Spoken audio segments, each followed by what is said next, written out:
Boa noite, irmãos. Graça e paz do Senhor Jesus no seu coração. Amém. É uma alegria enorme estar aqui de novo, junto com vocês, fazendo aquilo que eu mais amo fazer, que é comunicar a palavra de Deus, ensinar a palavra de Deus. E essa noite é uma noite também muito especial, porque nós também vamos celebrar a mesa juntos, e a mesa é um símbolo de comunhão, de intimidade que nós temos com Deus e uns com os outros. Mas a ceia, ela tem um significado ainda mais profundo. É quando nós trazemos a consciência, a memória, o sacrifício do nosso Senhor Jesus. Foi por meio desse sacrifício que nós fomos salvos e estamos sendo salvos. Amém? Abra sua Bíblia comigo. Hoje também nós queremos dar sequência. Eu quero finalizar a segunda parte da mensagem que nós iniciamos na semana passada, com base no livro de Atos dos Apóstolos,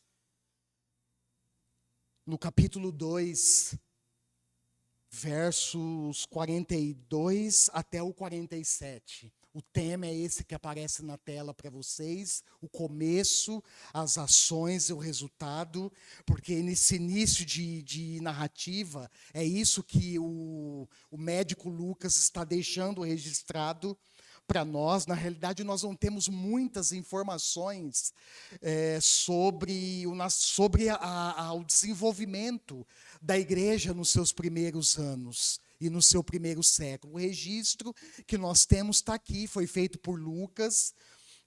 Na realidade, Atos é uma sequência do seu evangelho. É interessante, se você olhar no capítulo 1, logo no verso 1, na realidade, ele está escrevendo para um amigo chamado Teófilo.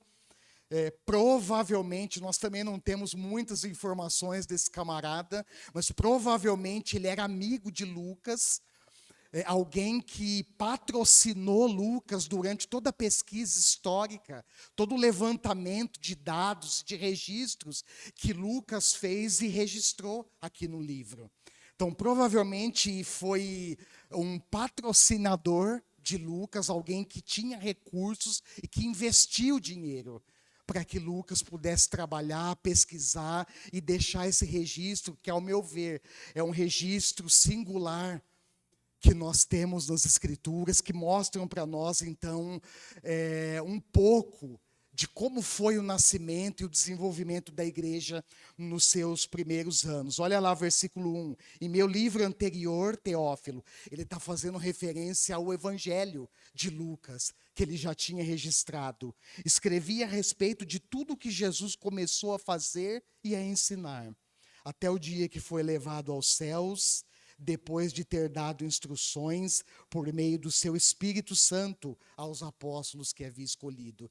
Então, Lucas escreve, ele faz essa pesquisa, e esse é o material singular que nós temos. Mas o texto base que nós estamos trabalhando está no capítulo 2, versos 42 até o 47, que está registrado assim: eles se dedicavam ao ensino dos apóstolos e à comunhão, ao partir do pão e às orações. Todos estavam cheios de temor e muitas maravilhas e sinais eram feitos pelos apóstolos. Os que criam mantinham-se unidos e tinham tudo em comum. Vendendo suas propriedades e bens, distribuíam a cada um conforme a sua necessidade. Todos os dias continuavam a reunir-se no pátio do templo, partiam o pão em suas casas e juntos participavam das refeições com alegria e sinceridade de coração, louvando a Deus e tendo a simpatia de todo o povo. E o Senhor lhes acrescentava diariamente os que iam sendo salvos. Amém. Na semana passada, nós trabalhamos 2 exercícios essenciais, onde nós vemos que esses exercícios, hoje eu quero apontar os outros 2, nós vimos que esses exercícios, eles exigiram a dedicação dos primeiros discípulos. Mas não foi só isso, irmãos. Esses exercícios, quando nós olhamos para essa narrativa, nós vamos perceber que ele constituiu os pilares essenciais para o desenvolvimento da igreja dos seus primeiros anos. E forneceu também, com isso, uma base sólida para a formação inicial, para o amadurecimento e para o crescimento da igreja. É interessante porque nós não crescemos ao acaso. Interessante olhar para essa narrativa de Lucas, porque nos leva a essa reflexão. O crescimento, ele não foi ao acaso, mas o crescimento, eu vou falar disso um pouco mais para o final da mensagem, ele foi fruto do agir de Deus em cooperação com a igreja. Nós vamos tocar um pouco nesse ponto. Também falamos na semana passada, tocamos no cerne da questão, num ponto central, que nos dá a compreensão correta da origem desse movimento do Espírito Santo na igreja. E eu comentei com vocês que é a presença do Espírito Santo que move a sua igreja. Amém? É a presença do Espírito Santo que dá toda a direção, toda a instrução e nos dá a capacidade para nós cumprirmos a missão de Deus no mundo. Por nós mesmos, irmãos, nós não teríamos condições nenhuma de executar a missão que é de Deus nesse mundo. E quando eu penso nisso, lembro que é por isso, exatamente por isso, que o Senhor Jesus, num discurso de despedida, antes da sua morte na cruz, ele reúne os discípulos, e depois de ser realista com os discípulos, eu acho isso fantástico no ministério de Jesus, porque ele nunca esconde as dificuldades que ele mesmo encontraria ao longo do caminho. Mas ele relata, olha, o Filho do Homem vai ser entregue, vai ser conduzido a Jerusalém, e lá ele vai ser entregue, vai ser rejeitado pelos seus, vai ser condenado pelos principais líderes religiosos, e vai ser crucificado numa cruz, vai morrer numa cruz. E quando Jesus toca nesse ponto, os discípulos desanimam, mas nesse diálogo, Jesus traz para a conversa, isso é maravilhoso, a presença do Espírito Santo. E ele diz, olha, é necessário que eu vá, para que venha o outro Consolador. É a presença do Espírito em nós, irmãos, que nos movimenta. É a presença do Espírito Santo na igreja que nos desperta. É a presença do Espírito Santo que moveu, que falou o coração de Taqueumonobe, dos nossos pioneiros. E o que eles fizeram, irmãos, é o que nós precisamos fazer hoje. Continuar ouvindo a voz do Espírito e obedecer. Colocar os pés na estrada e fazer aquilo que Deus nos mandou fazer. E nessa missão você está incluído, eu estou incluído, nós estamos incluídos, porque a igreja somos nós. Amém? Louvado seja Deus. Tocamos nesse ponto e falamos que esse movimento que marcou a igreja de dentro para fora, tornando ela uma comunidade contagiante, envolvente, no seu contexto de tempo e espaço, foi a presença, e continua sendo a presença do Espírito Santo. A igreja, ela nasceu, pode dar mais um enter, Gui, por favor, ela nasceu, esse é uma das ênfases, que inclusive eu comentei na semana passada, a igreja nasce sob uma promessa de Deus.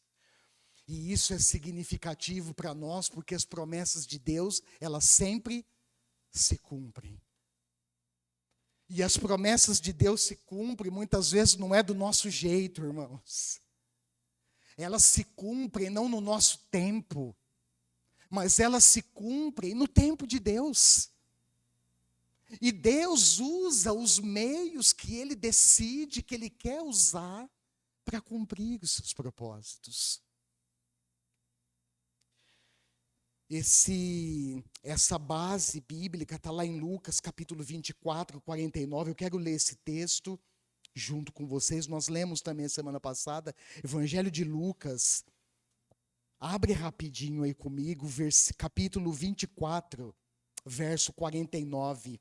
Lucas está registrando aqui as palavras do Senhor Jesus após a sua ressurreição.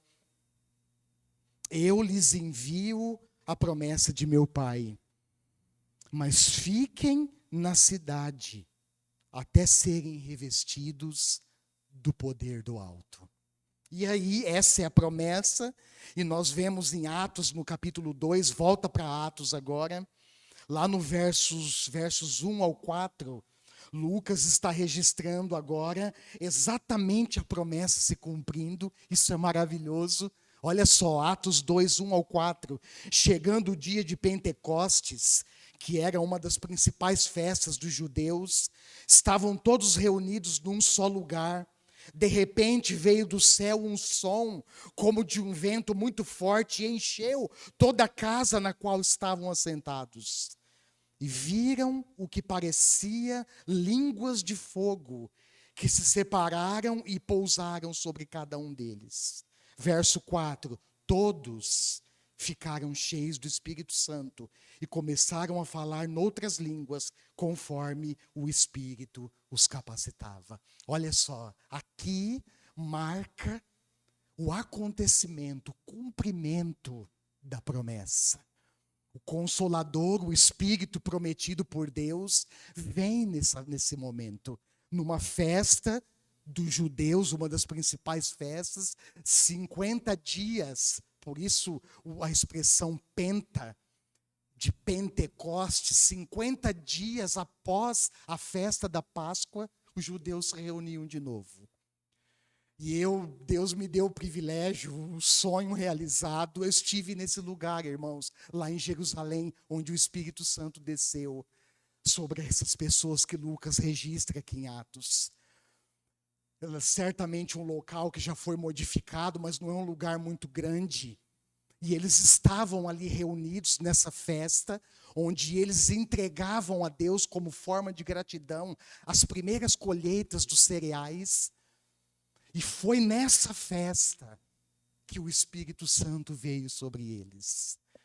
E o texto diz que houve manifestação sobrenatural em dois sentidos. Línguas, como que fala lá? Parecia línguas de fogo que pousou sobre a cabeça de cada um deles. E eles falaram noutras línguas, conforme o Espírito os capacitava. Mas é interessante, você vai seguir no texto, fala que essas outras línguas não eram língua de anjos, era a língua da turma ali da região, que estava entendendo as maravilhas de Deus através dos discípulos. Isso é maravilhoso, irmãos. Os sinais e as maravilhas de Deus nos deixam assim fascinados. Eu não sei se você já teve a oportunidade de ver, eu já tive, e nos deixa assim maravilhados. Mas pessoalmente falando, o mais extraordinário, o mais marcante, o mais significativo de tudo foi a descida do Espírito Santo na vida dos discípulos naquele dia. E quando eu estava pensando nisso, eu me lembrei que como nós enxergamos essa realidade e aplicamos hoje nos nossos dias, pode fazer toda a diferença na nossa vida. Como nós enxergamos a realidade da pessoa divina do Espírito Santo habitando em mim, em você, em nós, habitando na sua igreja, pode fazer toda a diferença na nossa vida e na vida da igreja. Nós precisamos, queridos, compreender que a presença do Espírito Santo não representa apenas um fato histórico para a igreja.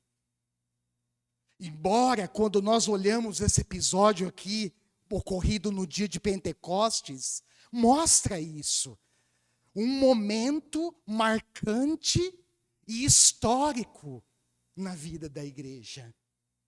E muitas vezes, irmãos, eu penso que esse é o nosso problema. Enxergar a presença do Espírito Santo apenas como um marco histórico.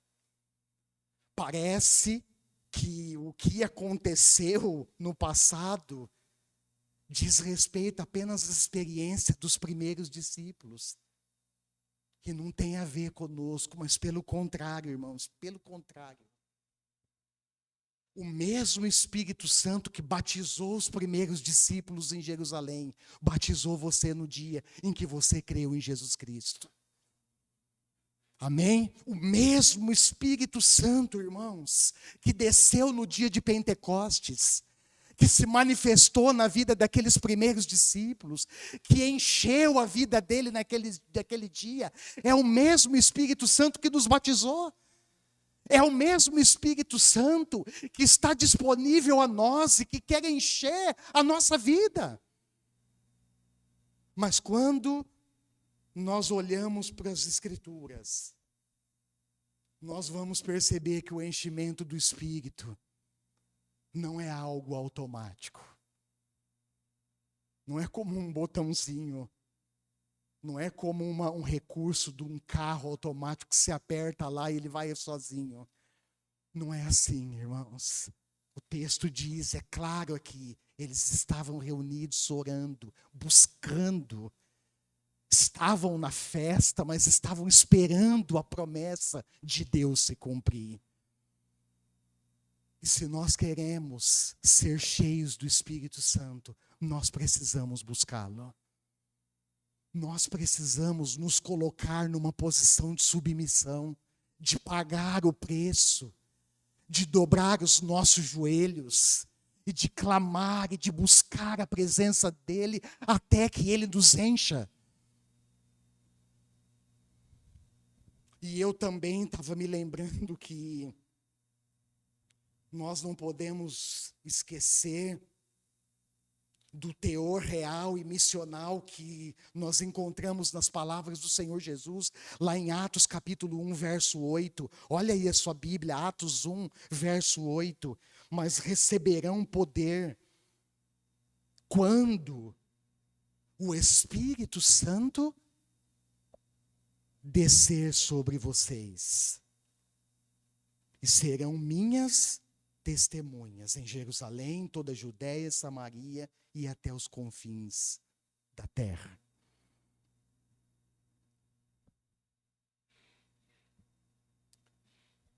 O testemunho da igreja tem um caráter muito peculiar e inconfundível, irmãos. O testemunho da igreja, ele não se confunde com outros relatos, com outras ideologias, com outras conversas, com outros pensamentos que nos bombardeiam, que bombardeiam o nosso mundo e a nossa sociedade em todo o tempo. O testemunho que nós carregamos, e essa figura do testemunho, Jesus diz, olha, vocês vão receber poder para serem minhas testemunhas. Nós, a igreja, somos testemunhas pessoais do Senhor Jesus. Você já parou para pensar nisso? Você já parou para pensar no privilégio que nós temos, mas ao mesmo tempo na responsabilidade que nós carregamos? E o testemunho que nós carregamos, irmãos, ele é inconfundível. A mensagem que a igreja carrega é inconfundível. Porque quando nós abrimos a nossa boca, o assunto que nós temos para dizer é que nós cremos num Jesus ressurreto. Quando nós abrimos a nossa boca para falar para alguém que ainda não ouviu de Jesus, ou para falar para pessoas que estão incrédulas, pessoas que estão duvidosas, pessoas até que estão contra o Evangelho, nós abrimos a boca, irmãos, com certeza. Nós abrimos os lábios com convicção para dizer que o Deus que nós cremos venceu a morte. Ele ressuscitou. E ele enviou o seu Espírito num cumprimento da sua promessa, que nos encheu um dia, que quer nos encher, para nós continuarmos testemunhando dele nesse mundo. E é interessante lembrar na figura do testemunha, porque nós lembramos que nós falamos daquilo que nós ouvimos e daquilo que nós vemos. E quando eu penso nesse ponto, eu lembro do privilégio que os apóstolos tiveram, porque eles viram o Senhor Jesus, eles caminharam com Cristo, e depois Paulo vai escrever que ele se tornou apóstolo, era um temporão, fora de tempo, porque diferentemente dos outros, Paulo não andou com Cristo como os outros apóstolos andaram. O encontro dele com Cristo foi na estrada de Damasco. Não deu para ver nada, ficou cego 3 dias. Mas ele diz: eu sou apóstolo de Cristo, escolhido por Deus, chamado pelo nosso Senhor Jesus Cristo. A palavra apóstolos, no original grego, significa enviado por Deus, aquele que é enviado. E se nós somos testemunhas, irmãos, nós também somos enviados por Deus para pregar, para falar do amor de Cristo, para falar do poder, da autoridade, da ressurreição, da graça e do amor de Cristo nesse mundo.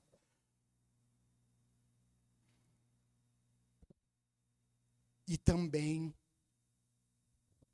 envolve aqui um campo específico, o mundo. Começa em Jerusalém e alcança os confins do mundo, da terra. Como seria a aplicação disso quando nós lemos esse texto que nos mostra, que deixa claro para mim e para você que nós somos testemunhas enviados por Cristo ao mundo para falarmos sobre Ele? Como nós aplicamos isso no nosso dia, na nossa vida? Eu selecionei alguns pontos aqui. Nós somos testemunhas de Cristo aqui em Três Lagoas, irmãos.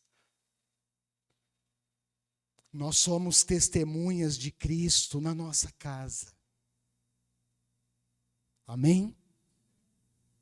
Nós somos testemunhas de Cristo no meio dos nossos parentes. Aqueles que duvidam da nossa fé, e o problema não é duvidar da nossa fé.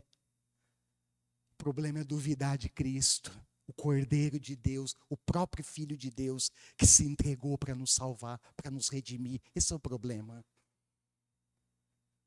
É aí que entra a nossa missão como apóstolos, como enviados, apóstolos já morreram todos. É aí que entra a nossa missão de testemunhar, de falar de Jesus no meio dos nossos parentes, no meio dos duvidosos, dos incrédulos, dos ascéticos, daqueles que nos confrontam a partir do que nós cremos. A mensagem é para esses, irmãos. Aliás, a mensagem é para todos. Nós somos testemunhas de Cristo no nosso ambiente de trabalho, no bairro onde nós moramos, para os nossos vizinhos, na escola onde nós estudamos, na escola onde os nossos filhos estudam. O que eles aprendem em casa, eles reproduzem na escola. Se eles são cheios de Deus em casa, eles vão falar de Deus na escola. Essa é a aplicação prática. É falarmos de Jesus onde nós estamos. Também é importante enfatizar aqui que o propósito de Lucas, ao escrever esse livro, foi mostrar que após a ascensão de Jesus, a missão continuou. Através dos apóstolos, É só olhar para o início da narrativa e para a sequência da narrativa durante todo o livro de Atos. É isso que você vai perceber. O Espírito Santo, a igreja em oração, a igreja em oração e sensível à voz do Espírito. E o Espírito Santo, então, chamando e levantando homens para dar sequência na missão. Isso envolveu os apóstolos, envolveu todos os outros discípulos que foram cheios do Espírito Santo naquele dia. E envolveu eu e você, irmãos, envolve nós aqui, que fomos também chamados por Deus. E essa missão, 2 textos eu quero ler com vocês. Abre primeiro aí Marcos 16, 15 e depois Mateus 28, 18 ao 20, porque essa missão, ela é contemplada nesse sentido mais essencial, nesses 2 textos que nós encontramos nos evangelhos. Marcos capítulo 16,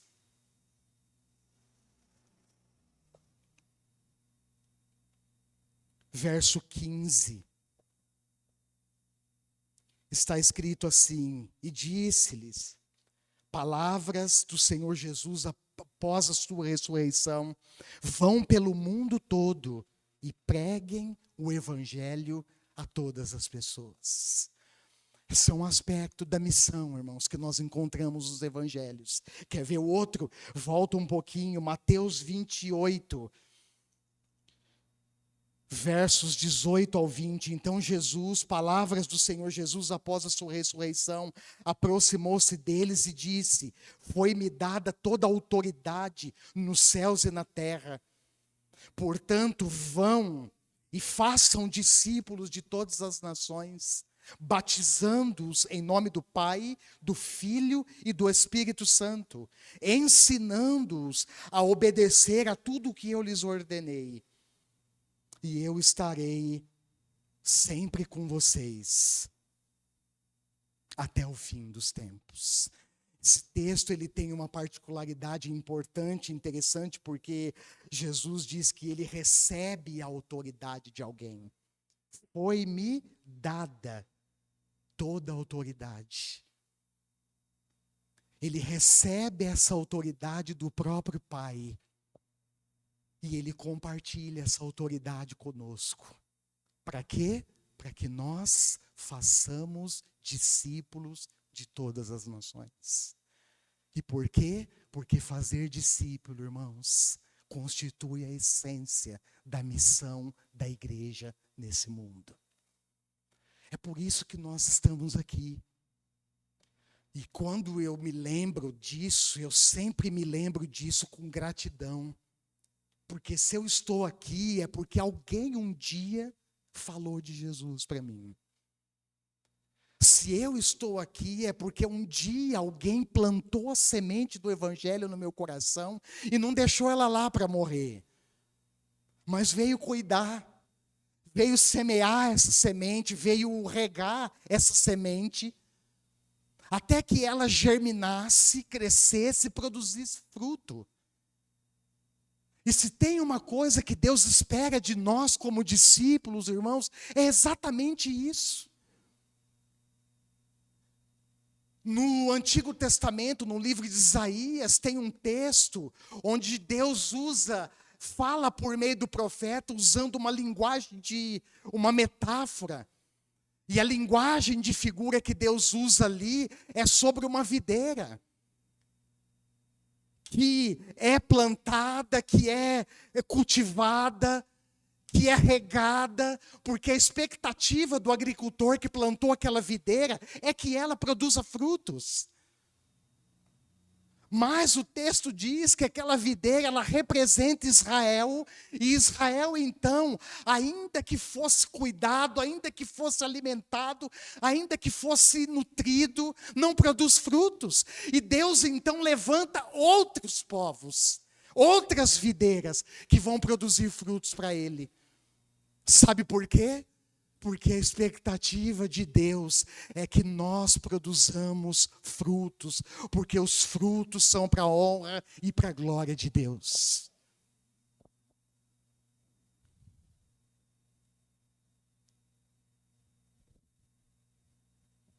Deus tem expectativa ao seu respeito. É por isso que Ele te escolheu.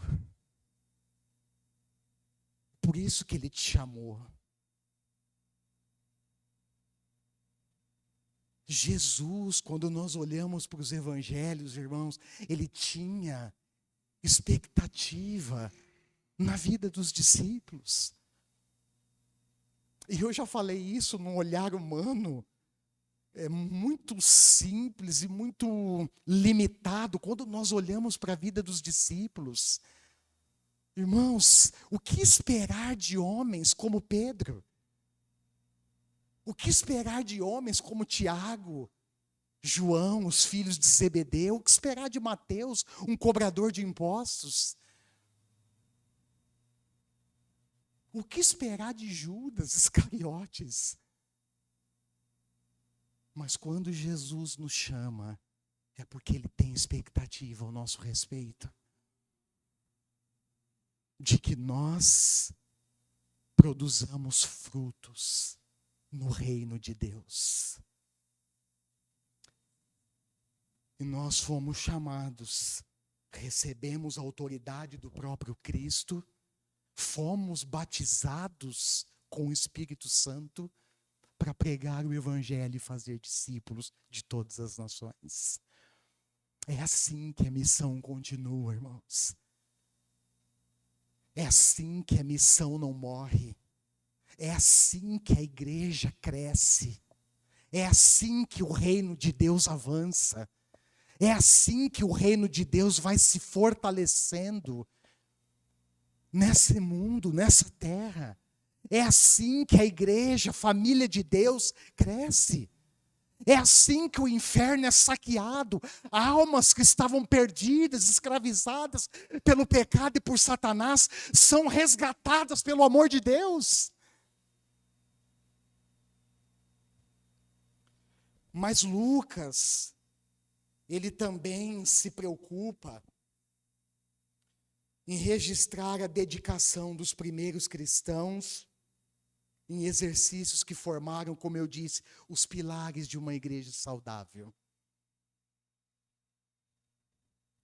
No texto que nós lemos, nós identificamos 4 exercícios fundamentais, 4 pilares, ou 4 marcas da igreja no seu primeiro século, que definiram a identidade doutrinária da igreja e as suas ações práticas. E é muito interessante perceber, e isso só dá para perceber quando nós fazemos um estudo mais apurado, um olhar mais atento às Escrituras. Mas é muito interessante perceber que esses exercícios eram realizados no coletivo. E não no isolamento. Sabe o que eu aprendo com isso, irmãos? Que discípulos se desenvolvem com outros discípulos. As atividades que formaram a igreja e que nos formam, que nos dão alicerce seguro para crescer, elas são desenvolvidas juntos. É por isso que eu, desde cedo, na minha vida cristã, e eu quero deixar esse testemunho como encorajamento para vocês, aprendi, irmãos, dar valor a cada atividade da igreja. Aprendi que é muito mais importante abraçar a igreja do que criticá-la.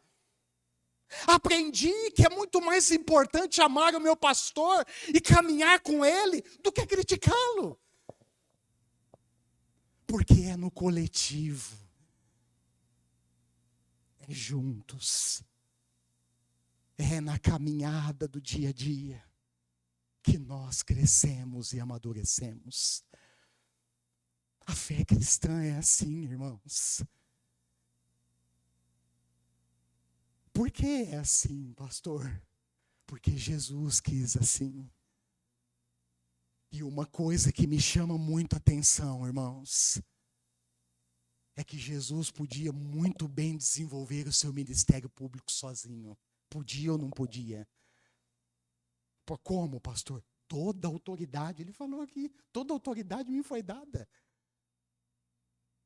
Nós não temos autoridade. Nenhum de nós, irmãos. Nós recebemos essa autoridade de Cristo sobre nós para fazermos a missão. Nós recebemos autoridade para cooperar uns com os outros no trabalho. Mas o que Jesus faz? Ele chama 12. Jesus teve muitos e muitos outros discípulos, está certo. Nós olhamos para os evangelhos e vemos muitos e muitos simpatizantes. Isso continua acontecendo até hoje. Gente que vem para a igreja, se simpatiza com a mensagem, se simpatiza com as pessoas, mas não querem seguir Jesus de verdade. Parece que a porta dos fundos está sempre aberta para essas pessoas. Vem, vai, vem, vai, vem, vai. Não se firma em Cristo. E o que Deus faz, irmãos, é chamar. Jesus chama 12. Para caminhar com Ele, para formar o caráter desses 12.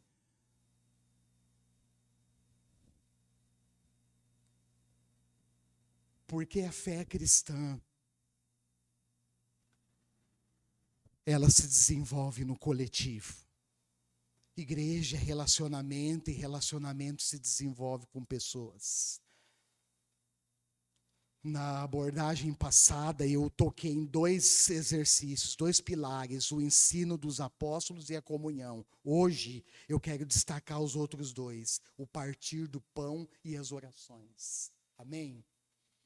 E por fim, eu vou concluir mostrando o resultado que Lucas aponta no texto, que é fruto da dedicação dos discípulos, mas é fruto principalmente do agir de Deus. Vai lá, Atos 2, versículo 42. Eles se dedicavam ao ensino dos apóstolos e à comunhão. Falamos a semana passada desses pilares, ao partir do pão e as orações. Irmãos, esse ao partir do pão, certamente é uma referência à ceia do Senhor, que era celebrada em caráter comunitário, mas também essa era uma igreja que compartilhava as refeições em suas casas. Isso era uma prática habitual deles, dos primeiros cristãos. E eu fiquei pensando, qual a lição que nós tiramos, que nós podemos extrair dessa prática? Não é que agora, irmãos, nós vamos fazer disso todo dia, nós teremos que comer juntos, nós precisamos comer juntos todos os dias. Não é isso. Embora o texto mostre, você olha aí na sequência dos versos, o texto vai mostrar uma certa frequência nessa prática. Certamente isso também tinha na sua composição um elemento cultural importante. Mas não é que agora nós vamos fazer disso um hábito na nossa prática como igreja. Mas o que eu quero deixar para vocês desse ao partir do pão que acontecia com frequência é o sentimento que unia a igreja quando eles partiam o pão. Olha lá o texto. Verso 46. Todos os dias continuavam a reunir-se no pátio do templo. Partiam o pão em suas casas e juntos participavam das refeições com alegria e sinceridade de coração. Eu fiquei pensando, e esse ponto me levou a uma reflexão mais profunda do texto. E algumas coisas eu tirei daqui como lição. A primeira é que existe um grau de importância, sim, na frequência. Mas o que também é importante é o sentimento que nos une. Quando nós estamos juntos, irmãos, quando nós fazemos uma refeição comunitária, ou quando desenvolvemos qualquer outra atividade, qual é o sentimento que permeia os nossos corações? O texto diz que eles repartiam pão de casa em casa, louvavam a Deus com alegria e sinceridade de coração. O que isso imprimiu aos meus olhos e ao meu coração quando eu li o texto é que a alegria e a sinceridade de coração, lá do fundo da alma, era uma marca no sentimento da igreja do primeiro século. A alegria, a sinceridade era contagiante entre eles, irmãos. Era isso que envolvia eles nas suas atividades. E eu fiquei pensando que a alegria e essa sinceridade precisam ser marcas autênticas nos nossos encontros. A alegria, a sinceridade são marcas de uma comunidade saudável. A alegria que contagia de dentro para fora. E a sinceridade de coração que constrói relacionamentos maduros e sólidos. Quantas vezes, irmãos, nós perdemos a alegria porque nós seguramos aquilo que nós deveríamos falar dentro de nós. Não é? E aí eu posso dar o meu testemunho pessoal, talvez você o seu. Quantas vezes, irmãos, a alegria parece que se esvaiu da minha vida, foi embora. Porque eu segurei situações no meu coração que eu vivi dentro da comunidade, dentro da igreja, que eu deveria abrir com sinceridade de coração. E quando nós fazemos isso, parece que a alegria vai se esvaziando, vai se esvaindo, vai saindo, vai indo embora do nosso coração. Porque a alegria nos contagia. E a sinceridade de coração, irmãos, ela constrói entre nós relacionamentos maduros e sólidos.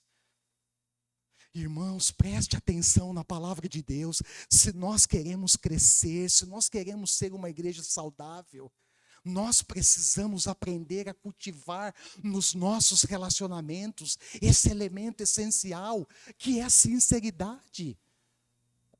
E isso não significa, presta atenção, que ao falar com o outro, ao dialogar com o outro, você vai machucá-lo com suas palavras. Não é isso, mas significa que ser sincero é fazer uma abordagem com o outro com sinceridade, com verdade. Onde de fato aquilo que nós vamos compartilhar vai trazer cura, mais para mim do que para o outro, mas para o outro também. Se nós queremos crescer, irmãos, preste atenção na palavra de Deus, nós precisamos aprender a cultivar essa sinceridade de coração em tudo que nós fazemos.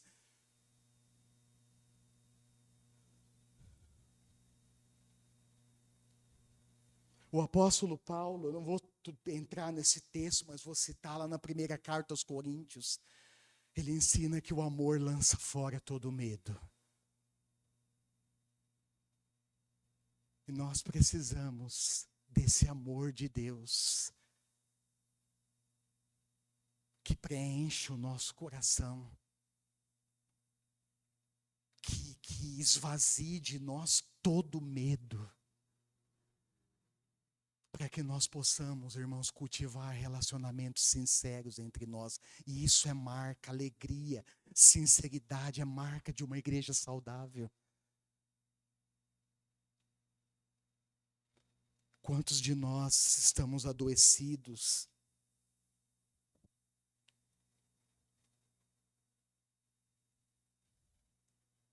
Como a igreja está adoecida, às vezes, por não cultivar esse relacionamento sincero.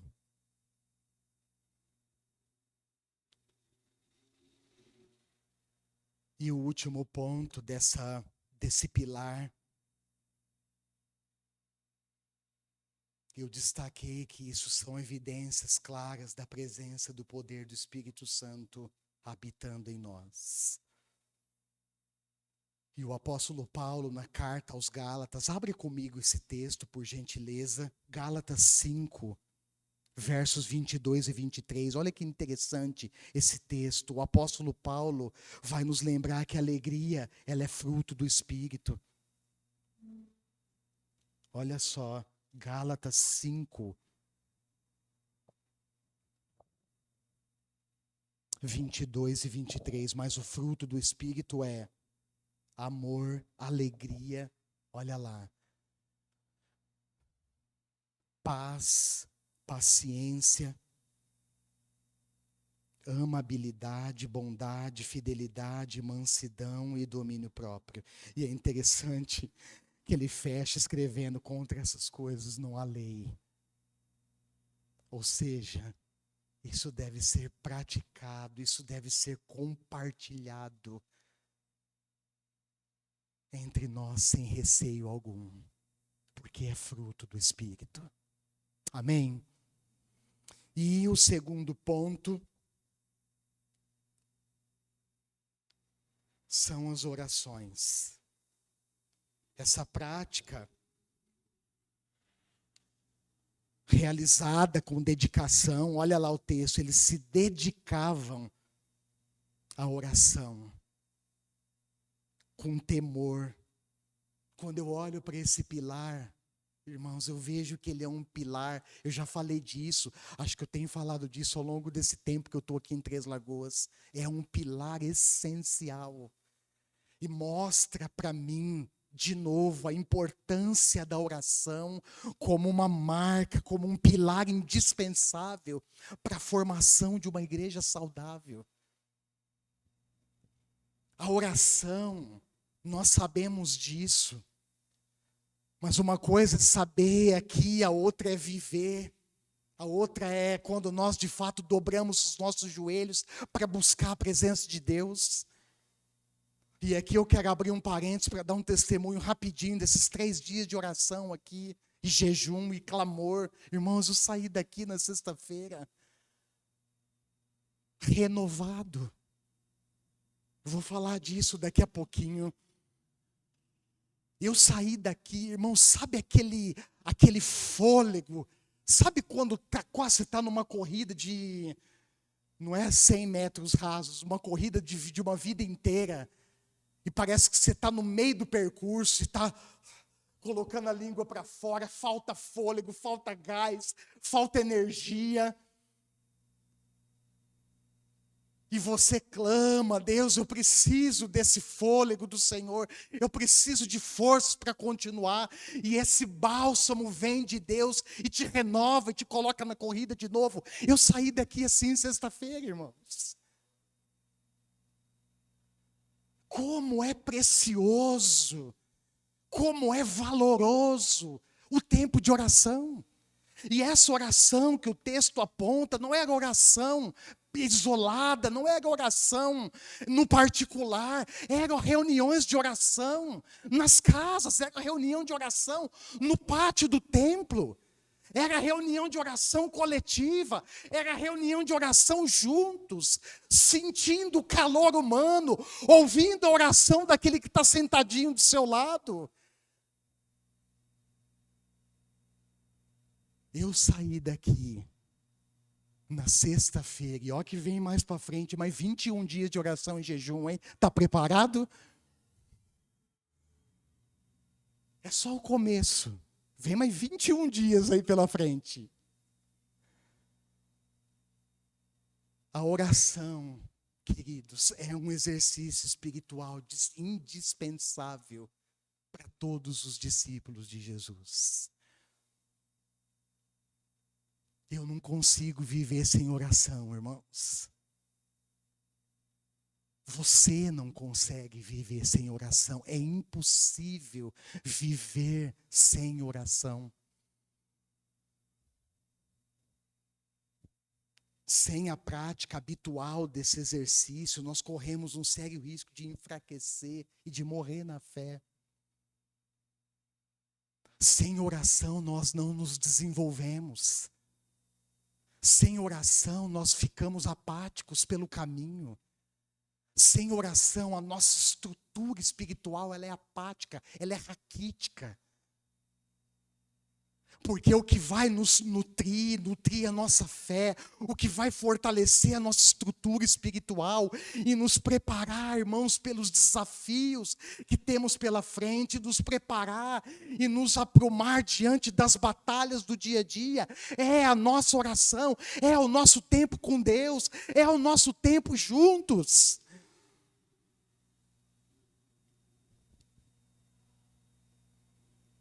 Eu fiquei lembrando que quando nós oramos juntos, nós somos encorajados e fortalecidos. É ou não é? Quando nós oramos juntos, nós mostramos que nós temos compromisso com Deus e com a igreja.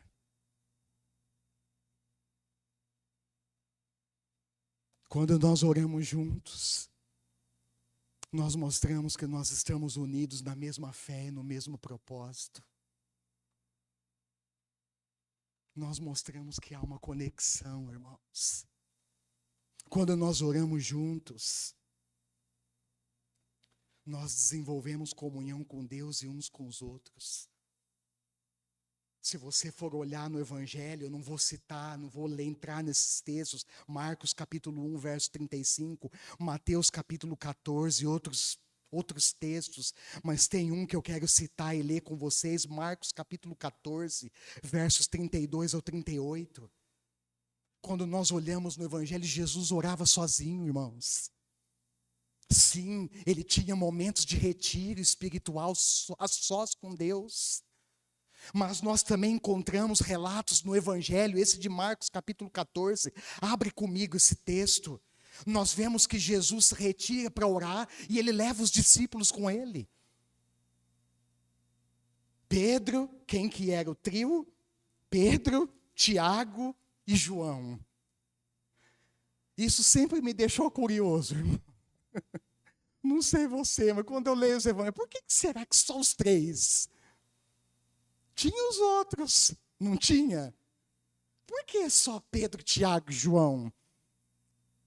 Será que os evangelistas só registrou o nome deles? Só eles iam orar com Jesus? Mas eram eles nesse dia. Olha lá, Marcos 14, 32 ou 38. Esse texto, irmãos, ele é muito significativo. Porque ele traz para nós princípios valiosos para o nosso tempo de oração, seja no secreto, seja no particular, ou seja no coletivo. Jesus está num lugar onde ele estava acostumado a estar. Sabe por quê? Porque a oração era um hábito importante para Jesus. Eu fico pensando se era para ele, que dirá para mim e para nós. Mas esse texto carrega um sentido singular e profundo, porque Jesus está no Getsêmani. E ele ora no momento, o texto vai dizer aqui, vai estar registrado, de maior angústia e tristeza da sua alma. Sabe o que isso me ensina, irmãos? Que oração não tem nada a ver com sentimento. Ai, hoje eu estou contente, eu vou orar o dia inteiro.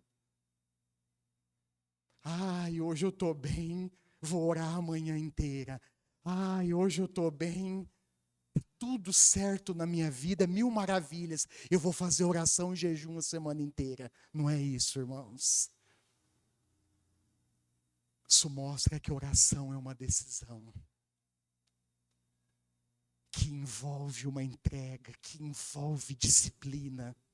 Isso mostra, irmãos, que oração é o momento com Deus que vai nos sustentar.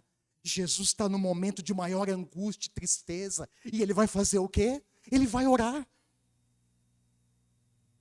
Ele vai buscar renovo, ele vai buscar consolo para sua alma angustiada na presença de Deus. E ele leva consigo os discípulos. O texto diz que Jesus ora.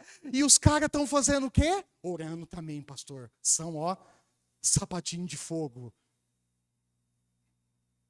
É isso que está escrito no texto? Não dá para condenar, criticar eles, irmãos, porque eles estavam cansados. Cansados, mas o texto diz que enquanto Jesus ora e derrama sua alma diante do Pai, os discípulos estão dormindo. E lá no final, eu vou ler daqui a pouco, depois de chamar eles pela segunda vez, Jesus dá um alerta.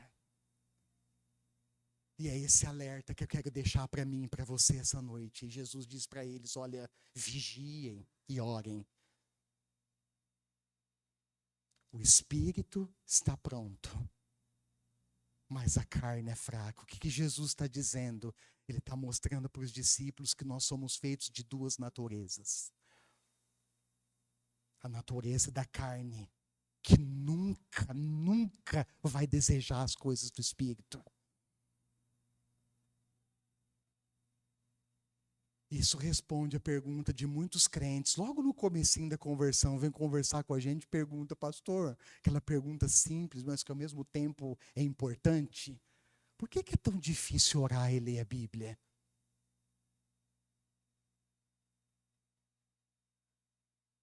Porque nós lutamos contra a nossa natureza carnal. A carne não deseja as coisas do Espírito. E o Espírito, por si, não deseja as coisas da carne. Paulo vai escrever sobre isso em Gálatas, capítulo 5, nós vamos ler daqui a pouco. Mas olha só, Marcos 14, 32 em diante. Então foram para um lugar chamado Getsêmani. E Jesus disse aos seus discípulos: sentem-se aqui enquanto vou orar. Levou consigo Pedro, Tiago e João e começou a ficar aflito e angustiado. E lhes disse: a minha alma está profundamente triste, numa tristeza mortal. Fiquem aqui. Olha o clamor de Jesus para eles. Fiquem aqui e vigiem. Indo um pouco mais adiante, prostrou-se e orava, para que, se possível, fosse afastada dele aquela hora. E dizia: Abba, uma expressão em aramaico, que é traduzida por pai, pai, pai, tudo te é possível. Afasta de mim esse cálice. Contudo, não seja o que eu quero, mas sim o que tu queres. Então voltou aos seus discípulos e os encontrou dormindo. Simão, disse ele a Pedro, você está dormindo? Não pode vigiar nem uma hora. Vigiem e orem, para que não caiam em tentação. O espírito está pronto, mas a carne é fraca. Jesus está falando dessas duas naturezas, e o apóstolo Paulo, lá em Gálatas, olha só, no capítulo 5, verso 17, ele vai trazer essa realidade da luta entre as nossas duas naturezas. Gálatas 5,17, pois a carne deseja o que é contrário ao espírito, e o espírito que é contrário à carne. Eles estão em conflito um com o outro, de modo que vocês não fazem o que desejam. E por fim, irmãos, eu quero encerrar. Dá mais um enter. Daqui a pouco nós vamos celebrar a ceia do Senhor. Isso. Eu quero concluir. Eu falei a semana passada apontando o resultado de uma igreja cheia e movida pelo Espírito Santo, que cuidou dos de dentro e contagiou os de fora. Puxa, como eu desejo isso, como eu oro por isso. Uma igreja que não era perfeita, assim como não é hoje, mas que caminha para a perfeição. E a perfeição, nós precisamos entender em alguns textos e contextos que ela aponta no sentido de sermos maduros e completos no conhecimento do nosso Senhor Jesus. Não vou ler esse texto, mas essa foi a súplica do apóstolo Paulo para a igreja em Éfeso. Efésios capítulo 4, verso 1, depois Efésios 4, 13 até o 16. O que Paulo está escrevendo ali é o que garante a segurança, a estabilidade, a maturidade da igreja, porque ele diz, olha, aqueles que são maduros, no pleno conhecimento de Cristo, não são levados, jogados para lá e para cá, por toda sorte de doutrina de homens que induzem ao erro. Pelo contrário, seguindo a verdade em amor, cresçamos até que todos alcancem a unidade da fé, do pleno conhecimento de Deus, até atingir a medida de quem? Da estatura de Cristo. Nós estamos caminhando para esse nível, irmãos. E nós precisamos avançar. Sabe, irmãos, quando eu olho para a Bíblia, quando eu olho para esse texto escrito por Paulo, eu vejo que a fé cristã é um progresso contínuo. Não é uma fé, não é uma fé estagnada. Mas a fé, ela nos conduz ao crescimento e à maturidade. E isso é uma responsabilidade pessoal. Nós só vamos crescer e amadurecer coletivamente quando pessoalmente cada um de nós buscarmos, caminharmos em direção a essa maturidade. Esse nível máximo de estatura não é só para pastores e líderes, é para todos os discípulos de Jesus. Preste atenção lá no texto de Efésios 4, Paulo não está escrevendo para missionários, Paulo não está escrevendo para liderança só da igreja, ele está escrevendo para todos. E ele está dizendo, em outras palavras, olha, irmãos, há um nível de maturidade que todos nós precisamos atingir. E esse nível é um nível, não tem jeito, queridos, que você precisa buscar, que eu preciso buscar. Porque é uma responsabilidade pessoal, entende?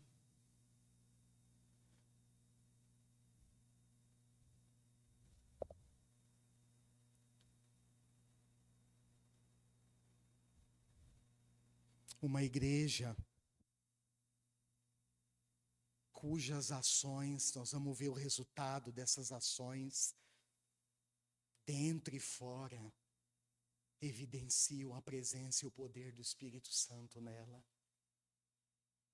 Uma igreja aberta para a presença e para o agir do Espírito Santo.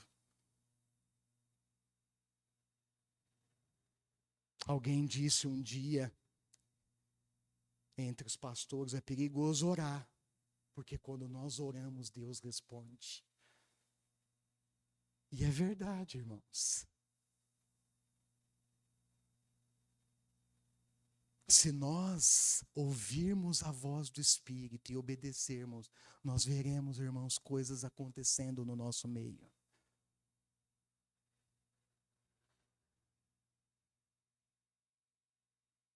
Quando nós somos uma igreja aberta e sensível para o Espírito Santo, Ele nos tira da nossa zona de conforto. E se tem uma coisa que mexe com o ser humano, é tirar ele de uma zona de conforto. Sabe por quê? Porque muitas vezes nós não queremos, irmãos. Dá trabalho. Às vezes dói. Vai ter que mexer em ferida. Vamos ter que ouvir coisas que nos pegam por dentro.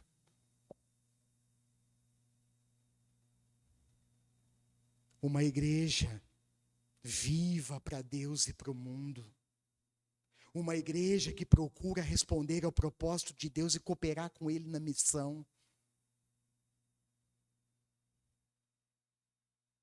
Mas o resultado deixou marcas dentro e fora dela. E Lucas aponta esse resultado quando ele menciona, olha só o versículo 47 de Atos 2, que a igreja desfrutava da simpatia de todo o povo. Eu confesso, irmãos, que eu tenho dificuldade muitas vezes de interpretar esse finalzinho. Mas ao mesmo tempo, o que eu estou contemplando é que as pessoas estão lá fora olhando para dentro e percebendo que ali dentro tem gente diferente.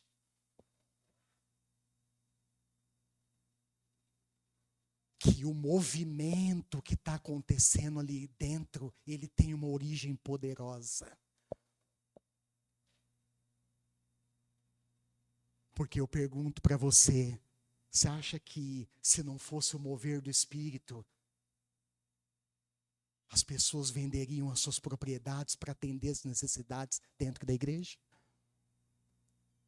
Diz que a última coisa que se converte para algumas pessoas é o bolso, né? Pastor, mexeu no bolso.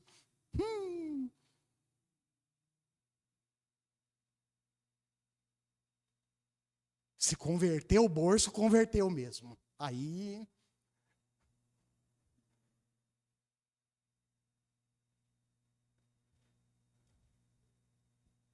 E olha só o resultado, olha lá, verso 43. Temor profundo. Todos estavam cheios de temor. A palavra temor, irmãos, ela carrega em si o sentido de reverência. Ou seja, no que eles estavam dedicados a fazer, tinha reverência profunda. Só que reverência profunda não era metade da turma. O texto diz: todos estavam cheios de temor.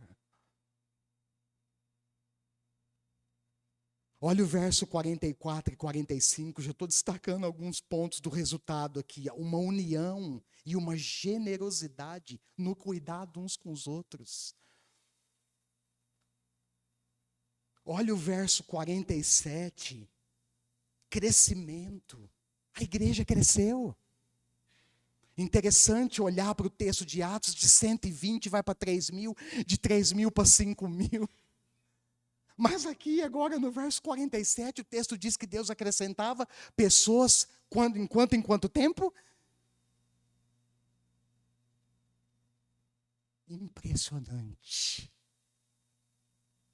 Todo dia. Porque o crescimento é fruto do agir de Deus, em cooperação com a dedicação da igreja focada na missão. E eu fiquei pensando que Deus não acrescenta sem salvar e não salva sem acrescentar. Já pensou nisso? E isso me levou a um ponto que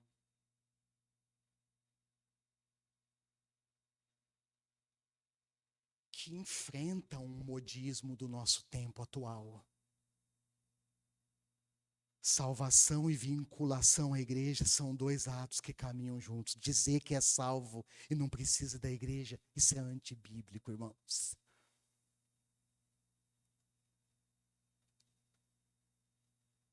E nós vivemos um tempo onde nós temos ouvido isso aqui com muita frequência no meio evangélico. Sou salvo, mas para que igreja? Sou salvo, para que batismo? Sou salvo, para que santa ceia? Sou salvo, para que estudo bíblico? Sou salvo, para que discipulado? Sou salvo, para que viver em comunidade? Para me ferir e ser ferido? Ou ferir os outros? E aí tem um contingente enorme no meio evangélico, intitulados de desigrejados. Sabe o que é isso? É gente que profere a fé cristã, Até pode ter certeza de salvação, mas está desvinculado do corpo de Cristo. Lembra que eu comentei aqui? Membro desvinculado do corpo é um membro morto.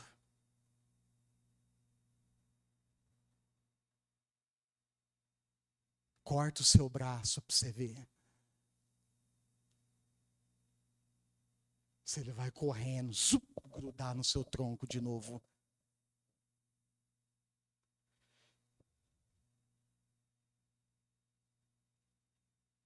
Feche os seus olhos.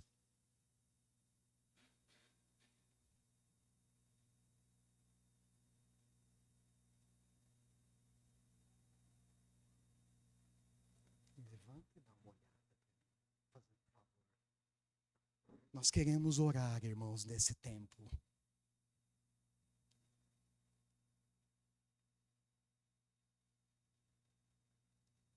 Tranquilo? Fique esperto aí, fazendo um favor. Irmãos, nós queremos orar nesse tempo. Tem misericórdia de nós, Senhor. E queremos entregar nossa vida ao Senhor.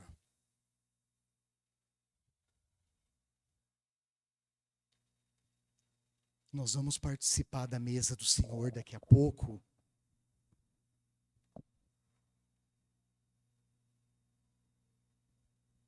E eu quero que você apresente a sua vida. Nós estamos num período da igreja, irmãos, muito importante. Nós falamos bastante disso, demos ênfase nisso, nesses três dias de oração.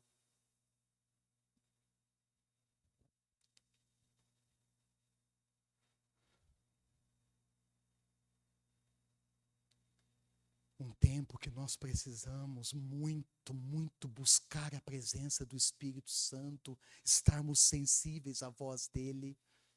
Aqueles que vão nos acompanhar depois, que Deus abençoe você.